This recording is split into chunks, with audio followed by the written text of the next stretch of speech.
उद्या नवी दिल्लीमध्ये भरपूर प्रमाणात झुरळं येणार आहेत.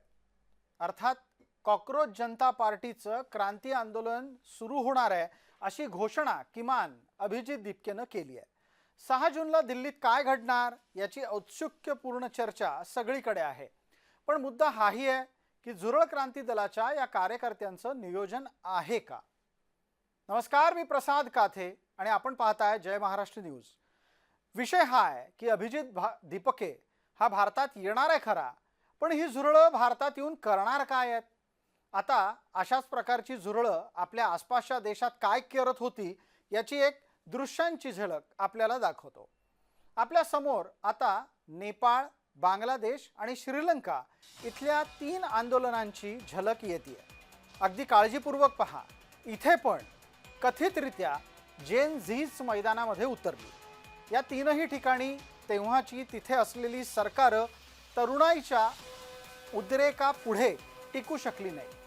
भारतातही अशाच प्रकारची हिंसक आंदोलनाची तयारी आहे अशी खात्रीलायक माहिती भारताच्या गुप्तचर यंत्रणेला मिळाली आहे. यामुळे मुद्दा उपस्थित राहतोय की या झुरळ क्रांती दलाच्या मागे आहे तरी कोण?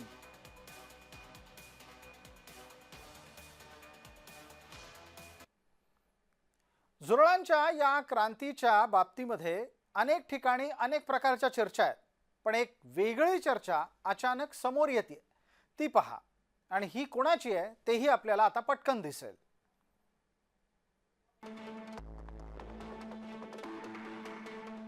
ही चर्चा आहे मुस्लिम IT सेलची.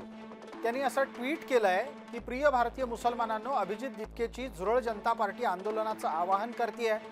त्यात सहभागी होऊ नका, विमानतळावर जाऊ नका, तसा विचारही करू नका. या आंदोलनाच्या पासून 10 किलोमीटर पूर्णपणे दूर राहा, कारण तुमचं भविष्य उद्ध्वस्त करण्यासाठी रचलेला हा एक सापळा आहे.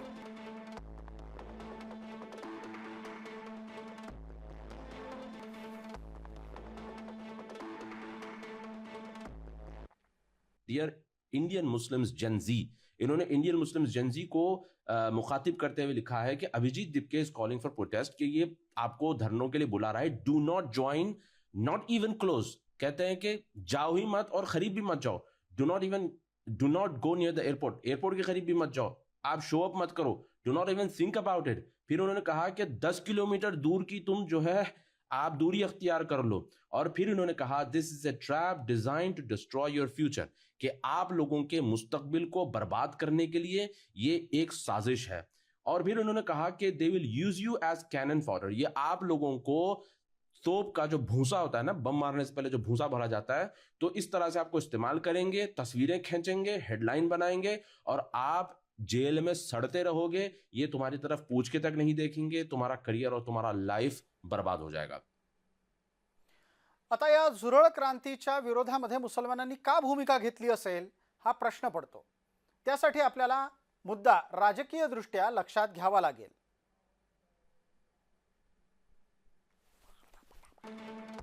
मुसलमानांना भारताच्या राजकारणात भाजपच्या विरोधकांमध्ये फूट नको आहे. मुसलमानांना CJP राजकीय पर्याय वाटतही नाहीये. भाजपा विरोधाच्या साठी मुसलमानांना काँग्रेस हाच पर्याय बरा वाटतोय. झुरळ क्रांती काँग्रेसला मारक ठरू शकते असं मुसलमानांना वाटू शकतं आणि म्हणूनच भाजपा विरोधक विखरून नयेत, म्हणूनच ही झुरळ क्रांती त्यांना काही पसंत नाही.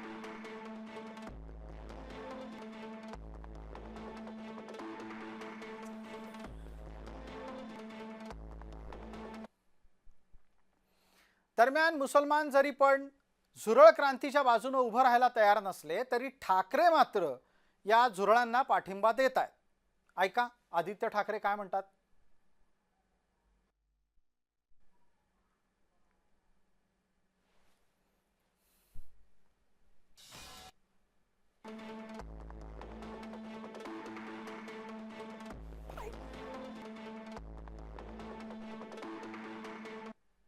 The young boys from the CBSE batch of this year, Sarthak and the other young kids who actually exposed the system.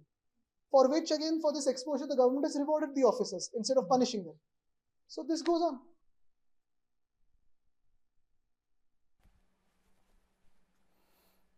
एका बाजूला आदित्य ठाकरेंचं वक्तव्य आहे, दुसऱ्या बाजूला अमित ठाकरेंचं वक्तव्य आहे.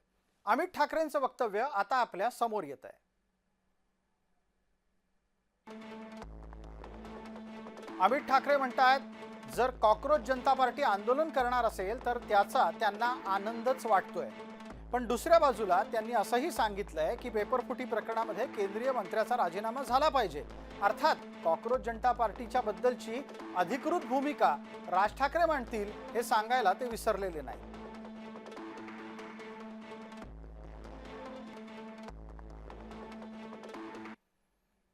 झुरळाला आदर्श भारतीय राजकारण बदलायला सक्रिय व्हावंसं वाटतंय.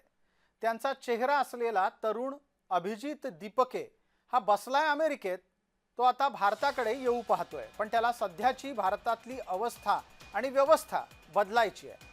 त्याच निमित्तानं भाजपाची सत्ता उलथवून टाकण्याच्या मागे कोण आहे असा प्रश्न निर्माण होतोय.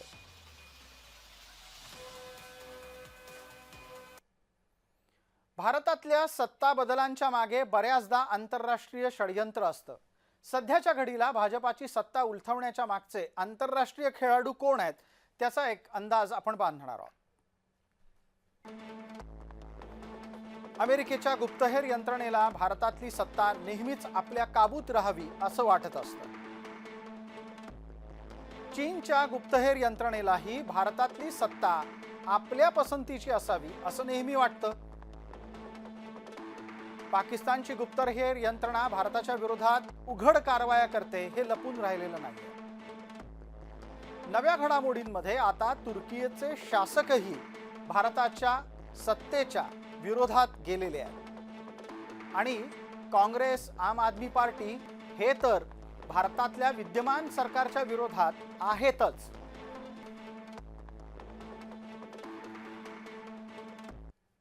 भारत को बड़ा न होना देना चाहने वाली ताकतें छोटे छोटे निमित्त निकालकर समाज जीवन में अशांति वगैरह उत्पन्न करने के पर तुली है. उनके कारस्थान भी चल रहे हैं. इन संस्कारों के प्रबल होने से दुनिया में अपना भट्टा बैठ जाएगा ऐसा विचार करके कई प्रकार के तत्व हमारे संस्कारों को सीधे सीधे या अप्रत्यक्ष रूप से प्रभावित करने पर तुले हैं.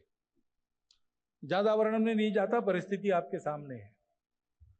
इन सब परिस्थितियों का मुकाबला करके यशस्वी होकर अपने देश को दुनिया को एक नया रास्ता धर्म के आधार पर देने वाला भारत बनाना. या सगळ्या घडामोडींमध्ये एक नवी घडामोड अशीही जोडली गेली आहे की जो अभिजित दीपके नवी दिल्लीच्या विमानतळावर लोकांना या असं सांगत होता त्यानं आपला मार्ग अचानक बदललाय. आता तो म्हणतो विमानतळावर येऊ नका, आता यायचं असेल तर संसद मार्ग पोलीस स्टेशनला या. मैं देख रहा हूँ बहुत सारे लोग एयरपोर्ट के लिए आने को तैयार है और मुझे नहीं लगा था कि इतना बड़ा रिस्पांस आएगा, इतना ज्यादा रिस्पांस आएगा.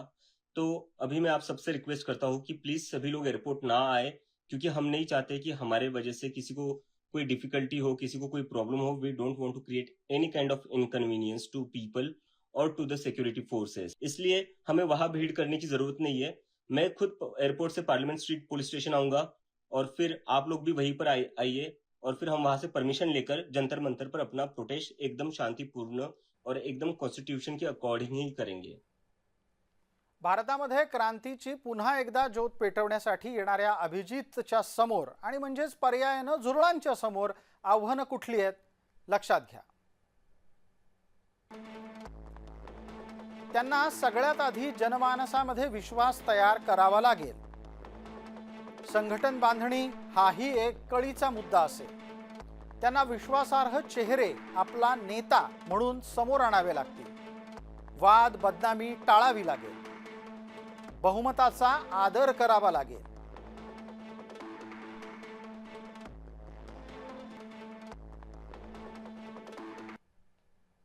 अभिजित दीपकेचं समाज माध्यमामध्ये जर कोणाशी वाकडं असेल तर तो आहे अमेरिकेतला शयन कृष्णा. हा त्याच्यासारखाच एक तरुण शिकण्यासाठी अमेरिकेत गेलेला. मात्र या शयन कृष्णानं अभिजित दिपकेच्या बाबतीत काही गोष्टींचा खुलासा केला आणि दोघांचाही संघर्ष सुरू झाला. काय सांगतोय तो शयनकृष्णा आज ऐका. Abhijeet Dipke, the so called founder of cockroach Janata party, जब से इसके बाद पता चली कि जो इसको डिपोर्टेशन ऑर्डर आए वो मैंने भिजवाए, तो जब से ये बंदा मुझे सोशल मीडिया पे अटैक कर रहा है, मेरी फैमिली को टारगेट कर रहे हैं इसके फैंस, और इसके लोग जो है मुझे मेरी AI जनरेटेड वीडियोस बना के मुझे ब्लैकमेल कर रहे हैं. मुझे समझ नहीं आ रहा है, डराना चाह रहा है क्या? भाई मैं इन चीज़ों से डरने वाला हूँ नहीं. बस ये वीडियो मैं इसलिए बना रहा हूँ, मेरे इंडिया में जितने भाई बहन, जितने मेरे दोस्त हैं, मैं सबसे बोल रहा हूँ इस वीडियो के थ्रू कि आप सब लोग भी दिल्ली एयरपोर्ट पहुंचे और इसका ऐसा स्वागत करना ना, इसको यहाँ अमेरिका से डिपोर्ट कराए. अब मेक श्योर करेंगे हम इसका इंडिया में भी ये नहीं रह पाए. आपल्यासोबत ओमकार दाभाडकर आहेत. ओमकार दाभाडकर जेनझीचं प्रतिनिधित्व करतात, त्याचबरोबर या सगळ्या विषयाचे अभ्यासक म्हणून आपल्यासोबत आहेत. काय वाटतं ओमकारजी आपल्याला, 6 जूनला नवी दिल्लीमध्ये या झुरळांच्या क्रांतीला साथ द्यायला लोक येतील?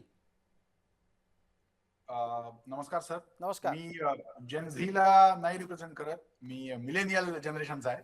पण जेनझी बरोबर काम करतो, खूप जेनझीज बरोबर चर्चा करतो, त्यांच्यावर गप्पा मारतो, सोशल मीडियावर सुद्धा कनेक्टेड आहे. त्यामुळे उद्या गर्दी नक्कीच होईल सर. गर्दी होण्याबद्दल कुठलीही शंका माझ्या तरी मनात नाहीये. फक्त या गर्दीचा वापर करून आणि इनफॅक्ट गेल्या 15-20 दिवसांमध्ये जी वातावरण निर्मिती इंस्टाग्रामच्या फॉलोअर्स वरनं तयार झालीये, तो जो सेंट्रल मेसेज आहे ना, की अभिजित दिपके हे तरुणांचे रिप्रेझेंटेटिव्ह आहेत, तर तो फार चुकीचा समज रुजवला जाण्याची शक्यता आहे. मला वाटतं तिथे मेजर फॅलसी आपली होतीये. गर्दी जमायला 150 कोटींच्या देशात तसं फारसा कठीण नाहीये.